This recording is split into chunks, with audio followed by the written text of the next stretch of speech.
News every 15 minutes, weather every 10, and sports twice an hour. Newstalk, KGVO, AM 1290 and 101.5 FM. You're listening to Montana Morning with Peter Christian. A spectacular fire lit up the sky on the South Hills Saturday evening. Good morning, everyone. It's Montana Morning. It's Monday, June the 6th, 2016. Right now, the sky is clear. It's 57 degrees. We could be looking at a record high today and tomorrow.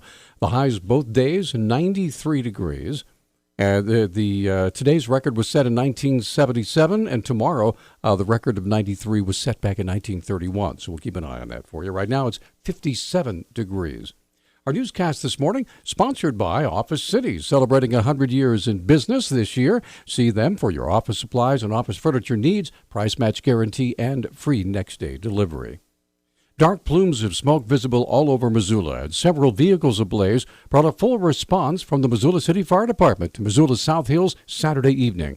Battalion Chief Kip Knapstead described what his crews found when they arrived at 605 Parkview. It started in the garage, and it was totally involved. Had a car inside, two cars were on the outside in the driveway, and they were involved also. We got so hot that the roof on the garage collapsed. It was an attached garage to the house, and we had fire going into the attic, and it got partially inside the house. Knapstead said crews were able to keep the fire from spreading throughout the entire home, and there was a big response. We had 15 firefighters, 2 chief officers. There's several police officers there. They assisted us. Also called Northwest Energy to come in. They pulled the meter off, so we didn't have any kind of electrical hazard. And then Messy, they sent a crew up and they stood by in case anybody got hurt on the fire. Knapstead said 4 engines and a ladder truck all responded. There was over $200,000 in damage. The fire department reminds homeowners to keep their smoke detectors in good working order as we enter the heat of summer.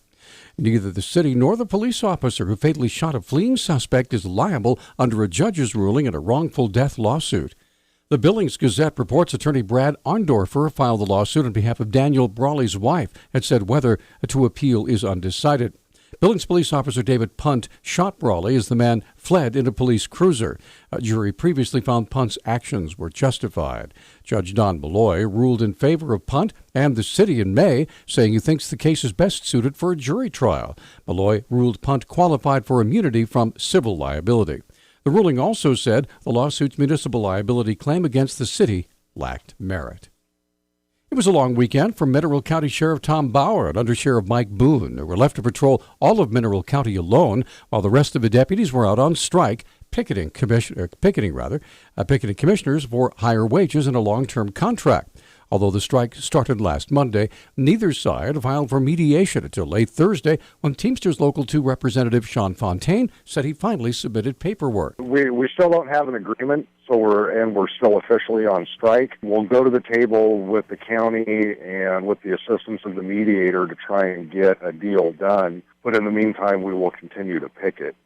Take the weekend off. There's some events in Mineral County, the car show and whatnot.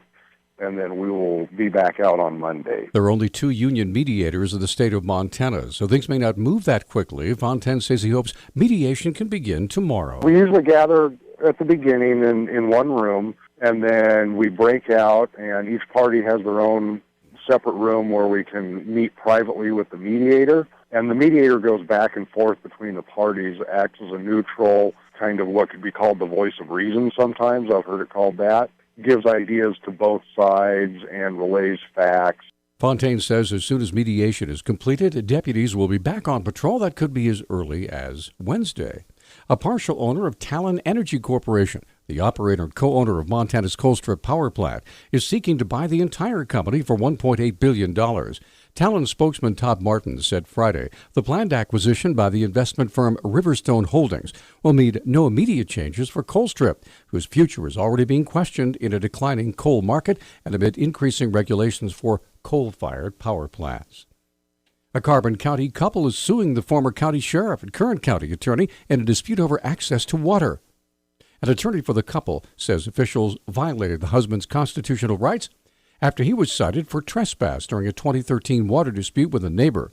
According to the Billings Gazette, the trespassing charge was dismissed. Roberts rancher William Bergen and his wife Lynette filed the lawsuit in Billings District Court last month. Bergen's attorney said the landowner involved in the trespass dispute had local law enforcement working on his behalf. 33-year-old Carissa Lynn Kopp was arrested not long after Thomas Dempsey and Nicholas West in relation to the robbery and carjacking incident that occurred last Friday, May 27th, as an accomplice in the incident.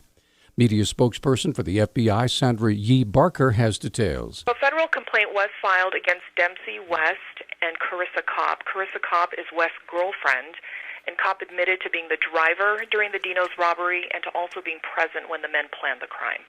Barker outlined the federal charges against Kopp. The complaint alleges the violations against Carissa Lynn Kopp as robbery affecting commerce, carjacking, possession of a firearm during and relation to a crime of violence, as well as discharge of a firearm during and in the relation to a crime of violence.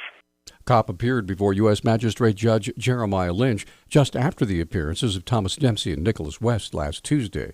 She's also being held without bond right now in the Missoula County Jail.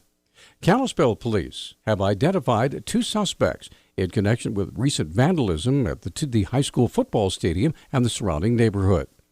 The Flathead Beacon reports that Kalispell Police Department school resource officers received corroborating information from students at the high schools, and authorities have identified 2 juvenile males as suspects.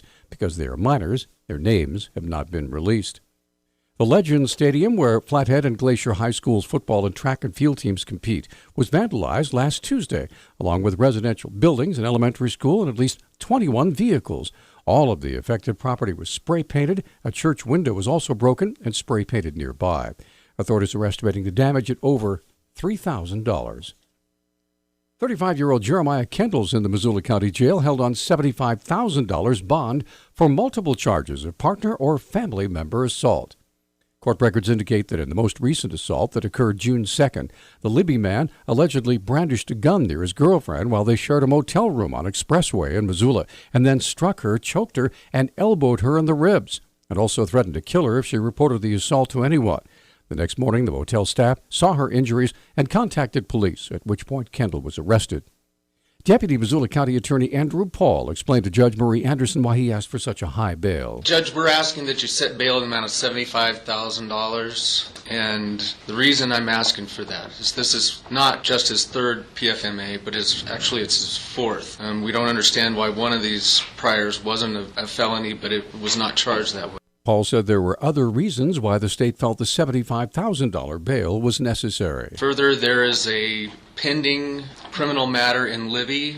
A disturbance was reported between the defendant and this same victim. Based on all of that information, Judge, we're asking that you set it $75,000 because we believe that he is an extreme risk to the community and to the victim in this case. Judge Anderson set bail at $75,000 and remanded him to the jail. She also ordered Kendall to have no contact with the victim. News Talk Times 6:13. News Talk, KGVO. Missoula's official weather station. Near record high temperatures today as we climb into the mid-90s. We'll stay in the mid-90s on Tuesday. We'll bring in a chance of showers and thunderstorms Wednesday through the end of the week, with our temperatures dropping back into the 80s. I'm meteorologist Brooke Foster for KECI 13.